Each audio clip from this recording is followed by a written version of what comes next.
has been a very big disappointment. They cost a tremendous amount of money. It's very bureaucratic, and it's very slow.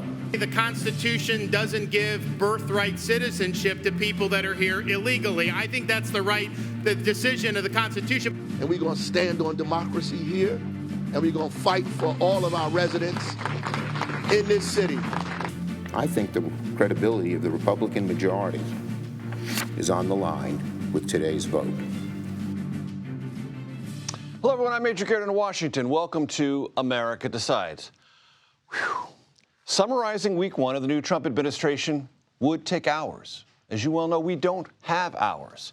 But here are some of the biggest headlines. America's definition of legal immigration and its protections now under sweeping review. Enforcement of laws against illegal immigration now stricter than the first Trump administration. There's been green lighting of fossil fuel exploration and use, also more aggressive than the first Trump time around.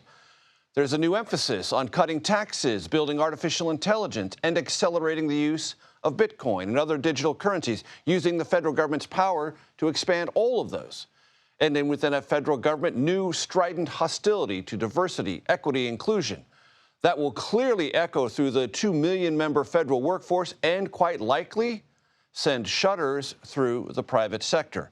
Also, blanket pardons for even the most violent and unrepentant of the January 6th rioters. And just today, President Trump said he wants to close down the Federal Emergency Management Agency. I'll also be signing an executive order to begin the process of fundamentally reforming and overhauling FEMA, or maybe getting rid of FEMA. I think, frankly, FEMA is not good. Those remarks, as natural disasters, as we all know, have become more frequent and more costly. Now, much more than this happened in week number one. But on these topics, we will do our best to cover and review them all. Camilo Montoya Galvez starts us off. Al's Weijia Jiang at the White House. Camilo's here with me. Weijia's at the White House. Camilo first. What's the latest on the immigration front? Well, we are now getting striking images, Major, on how the Trump administration is implementing the president's long-anticipated crackdown on illegal immigration and really immigration across the board. The White House has put out video and images of the new troops at the border helping Customs and Border Protection erect border barriers to repel illegal crossings. That was a multi-billion-dollar project that the Biden administration had halted. Now it is back up and running. We have also seen now images of Guatemalan migrants who crossed into the U.S. illegally being deported back to their home country on Department of Defense military aircraft. That is a huge change because typically Immigration and Customs Enforcement has used its own planes to deport people to Mexico or to other countries across the world, including to Guatemala. So we are already seeing the striking images behind this crackdown. On a policy level, we also know that now the administration is moving swiftly to try to deputize state and local law enforcement to help the administration carry out immigration arrests, giving them the authority to act as immigration officers and to enforce federal immigration law. And they are seeking to also grant the same powers to several Justice Department law enforcement agencies like the DEA, ATF, and FBI. Camilo, what do we know about the number of those deported and whether or not they all fall into a category that the president repeatedly refers to as hardened criminals? Well, the White House has said that since the president took office, hundreds of people have been deported to Mexico or other countries. That is not necessarily out of the ordinary. It is pretty routine. The Biden administration was also deporting hundreds of people on a weekly basis, especially from the U.S.-Mexico border, recent border crossers. It is a combination of people who are recently crossing the U.S.-Mexico border, who are no longer allowed to request asylum under another directive by President Trump, and also people who are being arrested in so-called sanctuary jurisdictions across the country like Chicago, New York, and Denver, and who in many cases have criminal records. So it is a combination of people who are being arrested in the interior of the country, but also recently arrived immigrants at the border. Camilo, one other thing, sensitive areas. Talk about them and what the Trump administration is doing that is new as regards to activity from immigration officials in so-called sensitive areas. Sure. So for the past 10 years or so, ICE has been prohibited generally from carrying out immigration arrests in so-called sensitive locations. That includes schools, churches, other places of worship and also public demonstrations like rallies, as well as hospitals and other healthcare facilities, because the idea is that if you do make immigration arrests at these locations, that sends a chilling effect that deters people from accessing critical social services. But the Trump administration now has rescinded those limits and has given ICE the authority now to arrest immigrants who are in the country illegally at these locations, including schools. And obviously, that is fueling a lot of anxiety and concern among many immigrant communities. The Trump administration, however, is saying that this will only be used on a case-by-case basis, and particularly to target people who are serious offenders. But that is still to be determined, of course. And according to the administration, such enforcement activities haven't occurred yet. They That's could, right. but Yeah. haven't yet. That's right. Yep. So reports that maybe they have in one jurisdiction or another, double check your local news media outlet and sources, because there's a dispute about whether it has or hasn't. Camila That's Montoya right. Yep. Galvez, always a pleasure. Thank you very much. I want to go to Weijia Jiang at the White House. So the first trip outside of Washington, D.C. for President Trump, North Carolina first, en route now to California to survey wildfire damage in Los Angeles. And the president, as he has done every single day this week, made plenty of news. Major, you're right. And today he has put politics in the spotlight of somewhere that it typically isn't, and that is in responding to a disaster. When the federal government responds to a disaster, to be more precise, because he has already made a lot of news during these stops in North Carolina. And as you mentioned, he's on his way to California. And in those stops, Major, he talked at length about this idea of dismantling FEMA, which is a federal agency. And he railed about how much red tape there is, how it takes too long, how they've done a terrible job responding to disasters. And he floated the idea of taking all of that money and just paying directly to the states. And we want to be clear here, Major, that he does not have the unilateral authority to do that, even though he has said he has signed an executive order to get that ball rolling. Congress would have to give him permission to essentially reorganize a federal agency. And when you look at the states that are really impacted by natural disasters, especially like hurricanes, they're all in the South, right? You have Texas, Louisiana, North Carolina, Florida. These are Republican-led states, and those lawmakers would have to answer to their constituents about why they are allowing the president to get rid of this federal agency. But I don't want to get ahead of ourselves, because that is what made the news today, Major, because Trump spoke at length about it. But, you know, there's another part of this that's his semantics and rhetoric that makes a difference, because we know now he's heading to California. He's at war with Governor Newsom there, who is expected to greet him at the airport, even though Trump didn't officially engage with him, according to Newsom, as of yesterday. So we'll be watching closely, Major, how this all comes to a boil. And as you said, Weijia, and this is a really important point, Congress would have to have the final word on whatever reorganization occurs of FEMA. There is a request that's coming from North Carolina for an extra $20 billion in assistance to help those struck hardest by Hurricane Helene. There will be a multi-billion-dollar request from California to assist those in Los Angeles, and those dollars are going to flow through FEMA to both of those places. Exactly. And today, the president actually said, you know, he is eager to help North Carolina, because remember, this ravaged part that he went to visit happened to be a very red part of the state that supported President Trump in the election, which he talked about. And he also talked about the fact that he wants to put conditions on the aid to California. He said, well, in order for California to get access to this federal money, number one, they have to have voter ID for elections. And number two, they have to turn the water back on. And, you know, that's obviously in criticizing the way California and Governor Newsom handled these wildfires. And California quickly responded saying, you know, in our state, we do require voters to show some form of ID. And they said that the amount of water pumping has not changed since his first term. And so, Major, again, these words matter, though, right? Because if you're in California and you're hearing, well, wait a minute, this federal money might not come to us if our governor doesn't do what the president wants, that alone is creating this misinformation and allowing politics to seep into something when really, the people of California are just waiting for relief, waiting for as much support as they can get, given what they are going through. Of course, and this also would have to flow through Congress, and you'd need 60 votes in the Senate. And so whatever negotiations the president wants to engage in, California, North Carolina, anyone else, he's going to need Democrats to get to that 60-vote threshold. So the rhetoric is one thing. The reality may very well be different. Wee Jiang in the North Lawn of the White House, thanks so very much.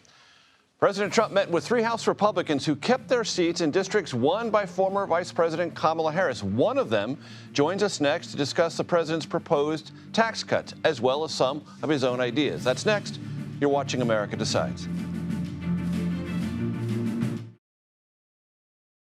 My administration is acting with unprecedented speed to fix the disasters we've inherited from a totally inept group of people and to solve every single crisis facing our country. This begins with confronting the economic chaos caused by the failed policies of the last administration. That was President Trump addressing the World Economic Forum yesterday. We've heard a lot from the president this week. How much? Well, I asked our intrepid research staff to exactly explain how much. The total, 4 hours and 56 minutes as of this Friday here in Washington this afternoon. 4 hours, 56 minutes of utterances from President Trump. One of the recurrent themes, the U.S. economy and how to improve it. Republican Congressman Don Bacon joins me now. He has represented Nebraska's 2nd congressional district, that's Omaha, and environs since 2017. 2017 is also an important year in the first Trump presidency. That's when the tax cuts went into effect late that year, 2017. So, Congressman, first question. When this new Congress considers what to do about the Trump tax cuts due to expire, do you imagine it will just do that or add other tax cuts on top of those?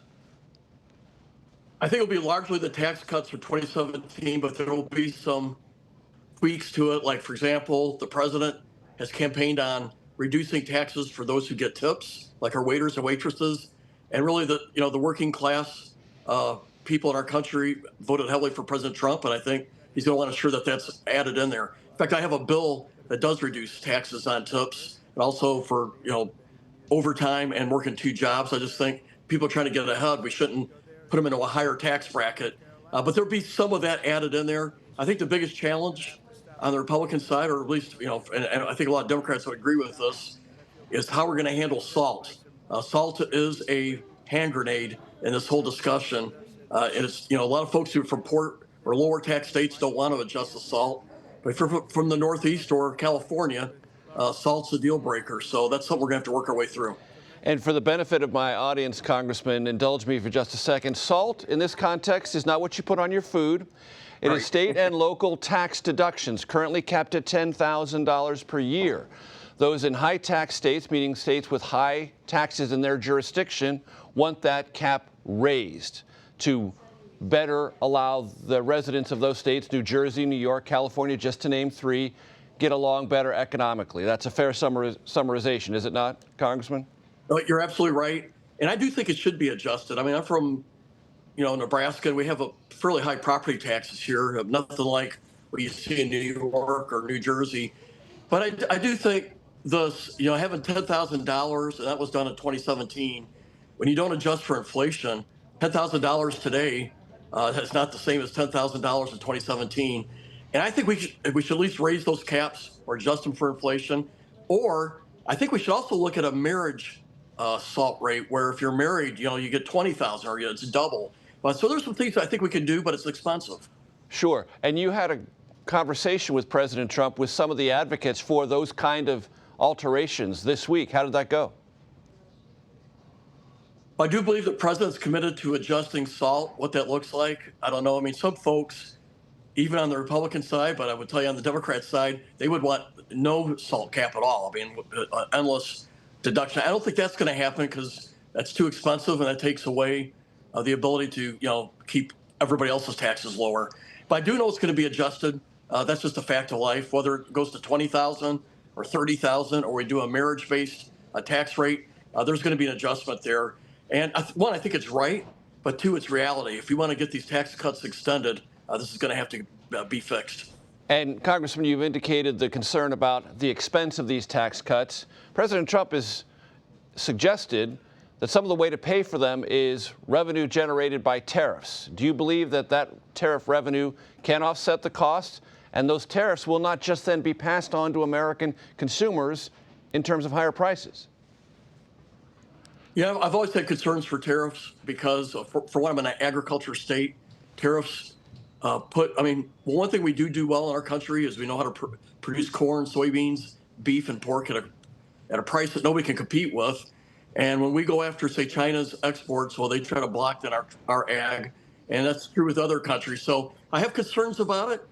I know I was listening to some of the president's advisors saying when we put a tariff on, say, China's products, they won't just pass it on to the consumer, they'll reduce the cost if they sell it to us. I'm not convinced that's the case, but I do know this, the president ran on it and he won. So I think we're going to see some tariffs out there, but I think he'll use mainly the threat of tariffs to try to get better trade deals with other countries. And that's what he shared with me, that this is a way to bargain and negotiate with countries so that we get more equitable trade agreements with countries. Right now, we have a huge trade deficit, and even in agriculture right now, and that shouldn't be. As you know, the president addressed the World Economic Forum in Davos. There's a conversation there about lowering corporate tax rates. The current corporate tax rate under the Trump-passed tax cuts of 2017, 21%. Congressman, do you support lowering that corporate tax rate? I think it's good right where it's at. Right now, we're at the world's average. My job is to keep us competitive in the world. Before we did the 2017 tax cuts, the tax rate was 35%. And I know a lot of people say, well, there's deductions. Well, in Nebraska, the average company is paying 34%. So there wasn't too big of deductions there, at least from a Nebraskan perspective. 21% is the world's average. And I think that puts us in a good spot. And that allows us to also sustain the tax cuts for the middle class, which was about 20% lower. We reduced taxes by about 20% for the middle class, and we want to sustain that. If we don't extend them, it's going to be a 20% tax increase. And we got to sustain the tax cuts on the S corporations, which is the small businesses that are out there, the mom and pop stores. So I'm for trying to keep stability here, and maybe some tweaks with the tips, maybe some tweaks with the double or overtime. I could also look at maybe reducing the tax burden on our senior citizens that rely only on Social Security because they're having a hard time making ends meet. So I presume these are the areas that we may adjust in this tax law. I don't want to turn this into the accountant's corner, Congressman, but since you brought up the tax on tip thing, one of the criticisms of the way that President Trump as a candidate described it was lots of people who are not wage earners could claim that they work for tip income, people, hedge fund managers or things like that. Do you want legislation to very specifically eliminate people who don't earn middle or working class wages from any of this idea that there's no tax on tips? The bill that I have caps the income for where you can take this tax credit or have this tax reduction. So it really is, at least the one I have, is focused on working people, working families. Folks are trying to, they're a waiter or waitress and they're trying to pay their way through college. That's what my bill is focused on. And I don't know how this will be written yet at the House level. And I presume President Trump would agree with that, but I really don't know. But you would agree that's a legitimate issue, that those people who work for wages should have this if their taxes are going to be cut, and those who don't shouldn't. I would agree. We want to focus on the lower and middle class income earners. That's the goal here. And I know there's a lot of different folks who work in our restaurants. I did. When I was in college, I was a dishwasher. I was a busboy. I worked at fast food. I had to work 2 jobs in the summer. My dad made me. And you're trying to get ahead. So when you're taxing tips on those people, you're making it harder for them to go to school and take a step up the economic ladder. That's what this is focused on. From one high school dishwasher and busboy to another, Congressman Don Bacon, thanks for your time. Thank you. California's Democratic Governor Gavin Newsom is fighting wildfire misinformation. Next, our CBS News confirmed team fact-checks the governor's fact-checking. That's next. You're watching America Decides.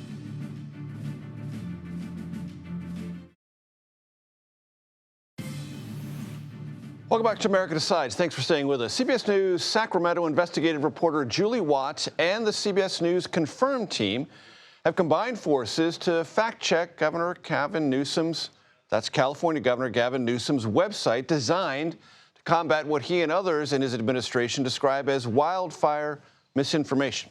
Here's some of what they found. Yeah, Governor Newsom set up his own fact-checking website to counter what he calls lies about California's wildfires. But they're not all lies, exactly. So we asked our CBS News Confirmed team to fact-check the governor's fact-check.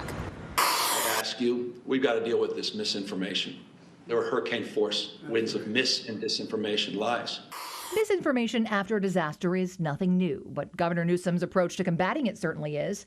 He set up his very own fact-check website using his personal domain. Interestingly, he never directly fact-checks President Trump. You might call it social media diplomacy. Instead, he fact-checks posts from people who echo the president's sentiments. While some of his fact-checks are easily verifiable, like the Hollywood sign was not on fire, others require some nuance, which brings us to fact-check number 1. Did Governor Newsom cut California's fire budget ahead of the LA fires? Newsweek was first to publish the headline, but the governor didn't respond until it was picked up by Fox News. More stupidity and stunning incompetence from California's Democrat leaders. Newsom called the reports that he cut California's fire budget by $100 million in the months before the fire a ridiculous lie. Except it's not a lie. Let's start with the governor's fact-check. It is a fact that since he took office, the number of CAL FIRE personnel and CAL FIRE's budget has increased significantly. It did not double. It is also a fact that Newsom did cut more than $100 million in supplemental wildfire-related funding last year. Here's the budget. It includes $12 million in cuts for home hardening, $5 million for prescribed fires and hand crews, but the bulk of the cuts were for biomass pilot and conservation projects, so it's unlikely these cuts would have actually impacted the LA fires. Now to fact check number 2. Did California run out of water? For the sake of the smell, they have no water. They had no water in the fire hydrants today in Los Angeles. It was a terrible thing. Instead of fact-checking the president, the governor fact-checked a post from Libs of TikTok saying there's no water coming out of the hydrants because the city didn't fill the reservoirs. As the governor notes, in fact, the reservoirs in California are full and there's no water shortage in Southern California. In fact, state data shows that all but 3 of California's major reservoirs are at or above historical averages. But the 117 million gallon reservoir nearest the Palisades fire was out of service when the fires began. Newsom said he's launching an independent investigation.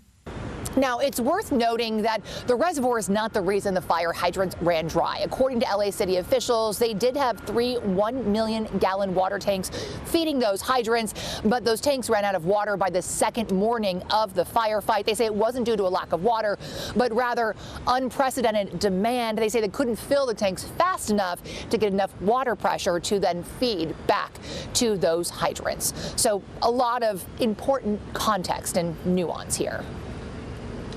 And while that context and nuance is important, firefighters, we should stress, are still working to contain blazes that have erupted throughout Southern California, not just Los Angeles, but San Diego and other parts. Our reporter panel will discuss the president's visit to Southern California today and many other topics. That's next. You are watching America Decides.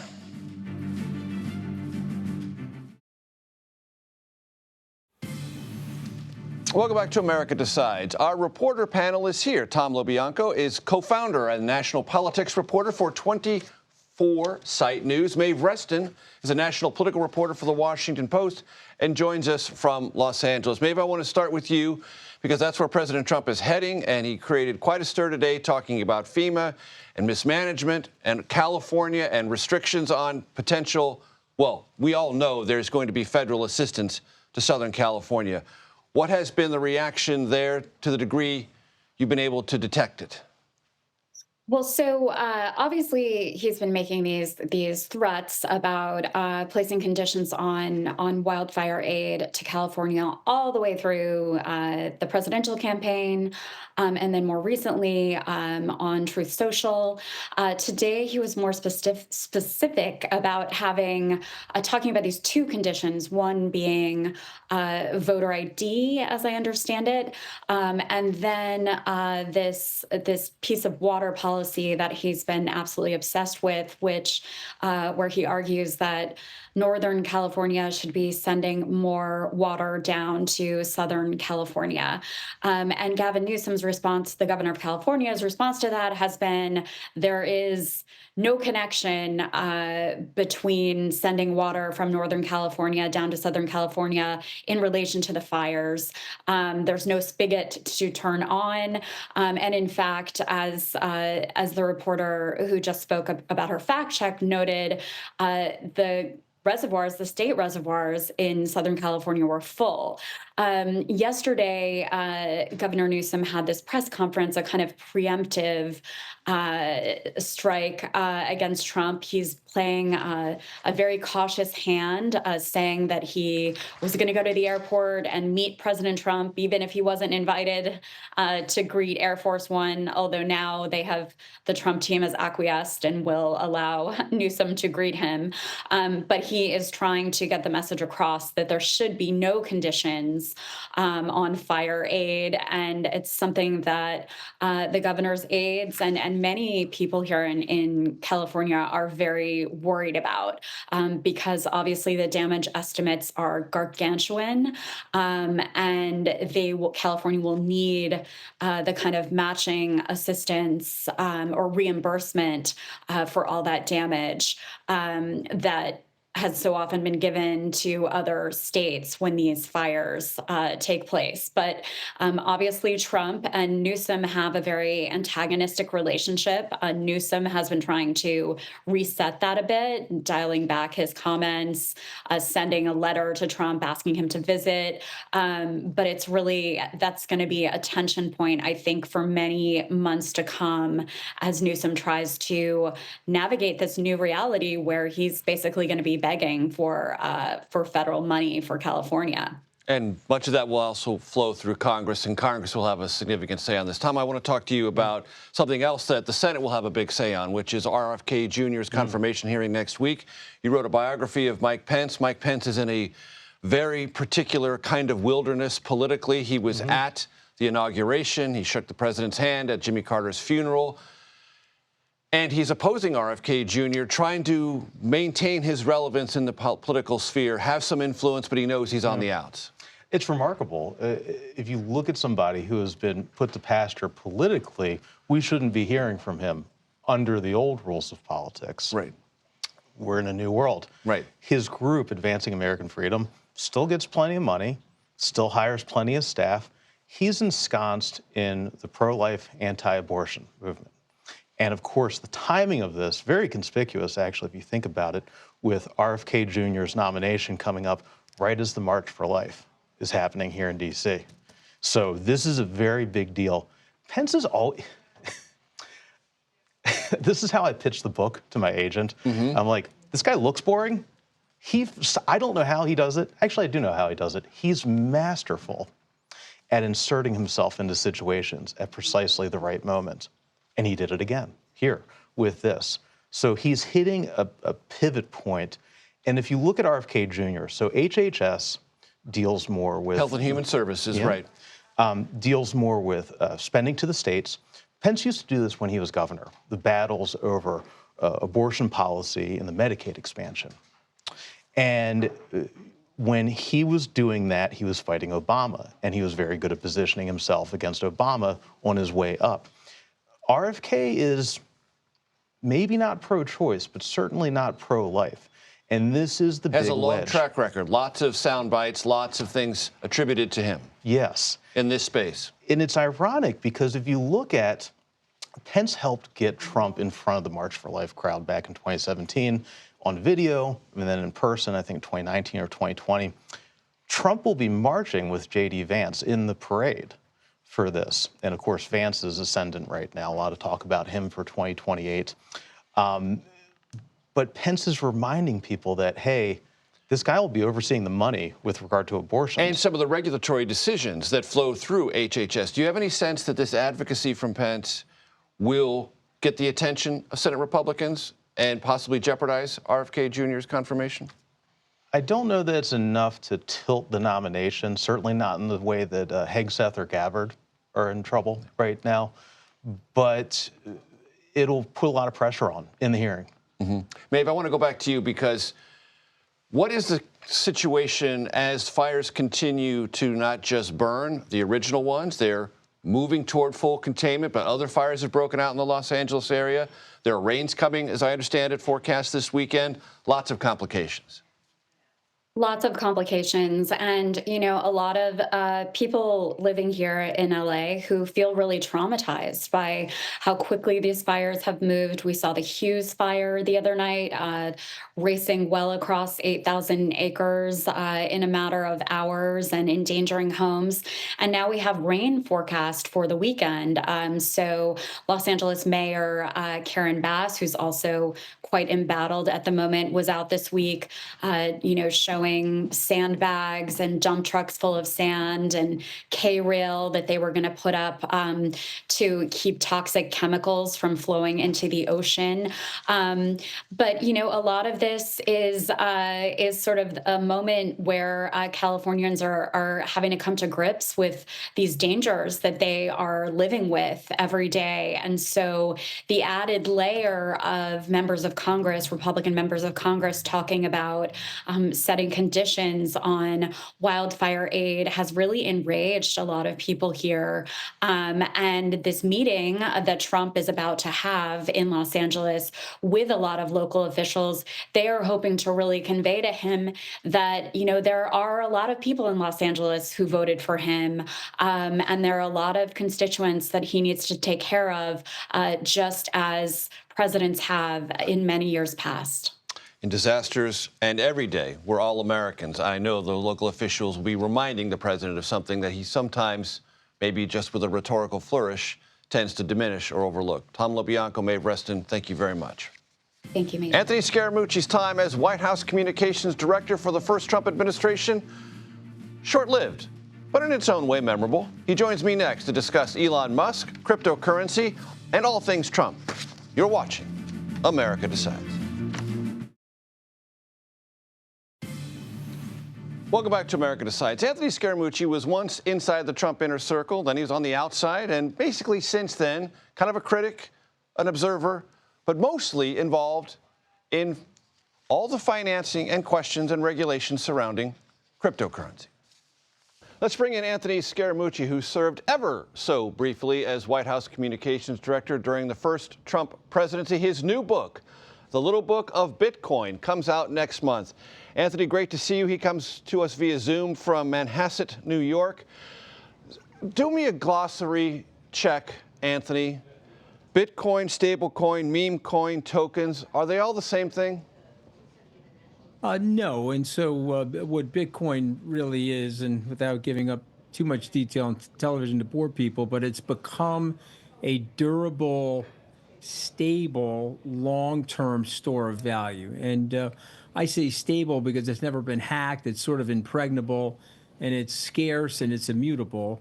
It's volatile, though, and it goes up and down as the society is adopting Bitcoin. We've experienced high volatility in Bitcoin, but it's the best performing asset over the last 10 years. And so if you read something like Neil Ferguson's book, The Ascent of Money, it checks all of the boxes of what human beings like in their money in terms of using it as a technology to trade goods and services with each other. A meme coin is really just a gambling token. It has a blockchain technology to it, and you can transfer it back and forth to each other, but it really doesn't have that much value, and it hasn't really been adopted by the mainstream financial institutions. And you mentioned some other things. Those are also, security-like instruments in the world of technology, but nothing is as durable or as sustainable as Bitcoin.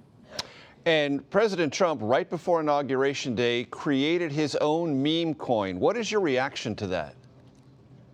Well, listen, I would ask people to read the Wall Street Journal's editorial yesterday just describing the great conflict of interest that represents. And so Mr. Trump is basically setting up a gambling token 48 hours before he becomes the most powerful person in the world. And so that token rose in value, went down in value. People are trading that token around the world. And I think its fully diluted market capitalization is about $35 billion. Mr. Trump controls 80% of that coin. So there's a notional value there of $24 billion. Of course, he's locked into the coin for 3 years. But, listen, this is not something that I think any of us like, because it's a direct conflict of interest with what he's doing. And it will create a central clearing station, as the Wall Street Journal points out. You could end up in a situation where somebody could pay him to do things for them through that token. Now, I'm not suggesting anybody's doing that, but it's just the appearance of that impropriety, I think, weakens the presidency. And it also puts his commissioner-to-be, or his nominated commissioner, Atkins, at risk now when he's testifying, because they'll be saying to him, he's generally been a pro-crypto person, as you know. I'm a pro-crypto person. But he'll be saying, well, aren't you just acting in the personal interest of the President of the United States instead of the interest of the country? So I wish he didn't do that. But, with Donald Trump, you get the entire buffet table of Trump. You get some of the grift with some of the good business policies. And it's disappointing to see. But go to the Wall Street Journal. They blister President Trump with an analysis of what he did and how bad it actually is. Anthony, on November 5th, the market trading value of Bitcoin was $68,317. As we speak, it is $106,269. What does that tell us? Well, it tells you that tells you I should probably buy a Christmas gift from Donald Trump. Actually, that's an aside. But what it tells you in real time is that those prices were probably suppressed during the Biden administration. The administration had a very anti-crypto policies in place. A lot of them were arbitrary and capricious. And don't go by me. Those are actually court cases that were won by the crypto industry. And so I think the normalization of regulation that's going to happen in the Trump administration has unleashed this price discovery. And so I like to tell people that those prices, or would have been the 2022 prices, had Gary Gensler had just followed the administrative law and processed and approved the Bitcoin Cash ETF way back in 2022. But he decided not to do that. He got brutalized in court, lost several cases, was forced to put the Bitcoin ETF on the ledger. The best, most successful ETF launch in history, Major, back in January of last year. And so these prices, for Bitcoiners like me, people that really study this market, they're fairly valued prices. And we predict that Bitcoin will probably end the year closer to 200,000 and not anywhere near the prices that it's trading at right now. Anthony, what did it mean within this larger conversation and the people who love and trade in digital currencies for President Trump to pardon Russ Ulbricht this week? So the original people, sort of that OG, like they say, the original group of people that were early stage Bitcoiners, were thrilled with that decision. Mr. Ulbricht, if you will, got life imprisonment with no opportunity to parole. And he was a little bit of a nerdy guy that created this thing called the Silk Road. The Silk Road sort of exploded and got used for all different types of nefarious things, including money laundering and arms sales and et cetera. Drug transactions. Yeah, exactly. Drug transactions. He got prosecuted for the creation of this thing. Big mistake on his part. A lot of people in the cryptocurrency industry felt that he was over-prosecuted, if you will, or that sentence of a lifetime imprisonment for a 29-year-old was unjust. Mr. Trump heard their pleas, and he pardoned them in the first week of his second term of his presidency. So I'm not as close to that situation as some of the OG people are. I got to Bitcoin in 2020. Ross and the other guys got there in 2009, 10. So I'm not as familiar with the fact set, but I can tell you that there's Bitcoiners, the original Bitcoiners, are very pleased with that decision by Donald Trump to pardon him.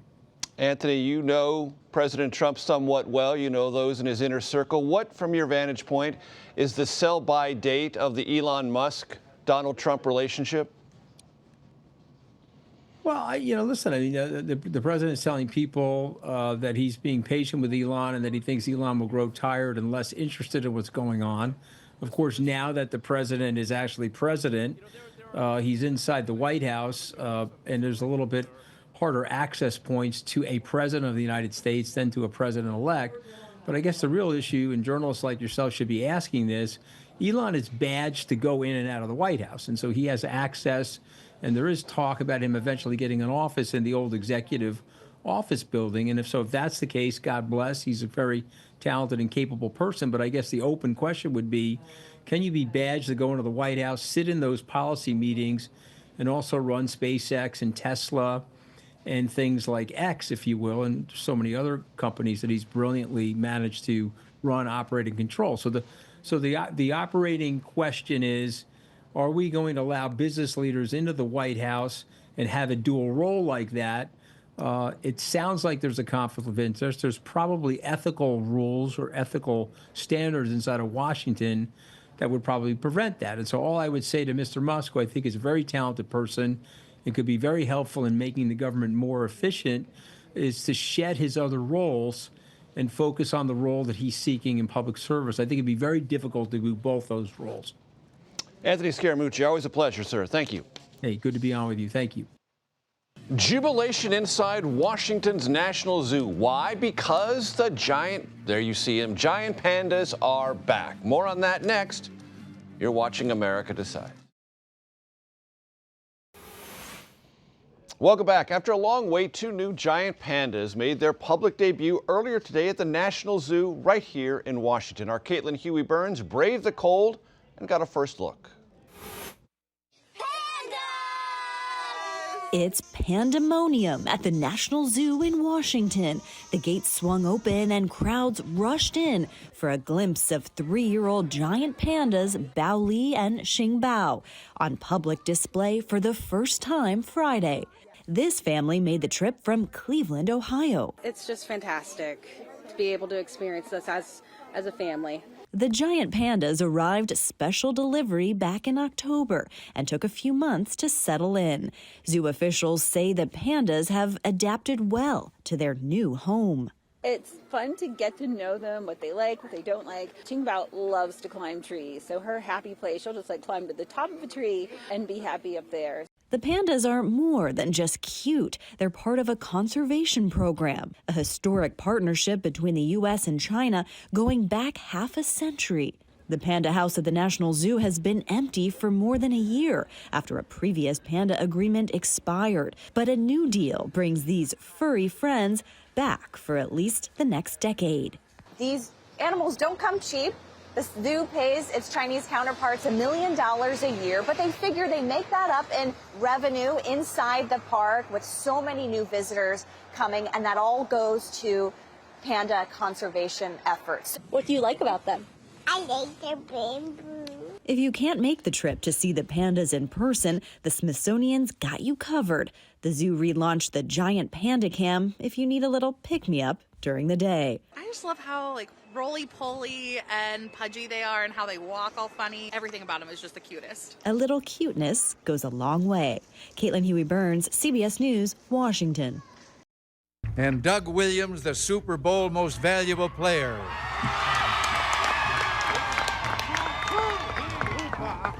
With one of the most inspiring performances displayed by any quarterback in football history. The great Doug Williams and the history he made on January 31st, 1988 in San Diego, California, America's finest city, by the way. He led Washington to a 42-10 blowout win over the Denver Broncos, becoming the first African-American quarterback to start and win a Super Bowl. Tonight, football fans in our nation's capital, well, they're hoping for a little more of that kind of gridiron magic. On Sunday, Jaden Daniels and the Commanders can punch their ticket to the Super Bowl for the first time since 1991, but they will face a very steep hill to climb, a matchup with division rival, the Philadelphia Eagles. That does it for today. We'll be back with another edition of America Decides Monday at 5 p.m. Eastern. The Daily Report starts right now.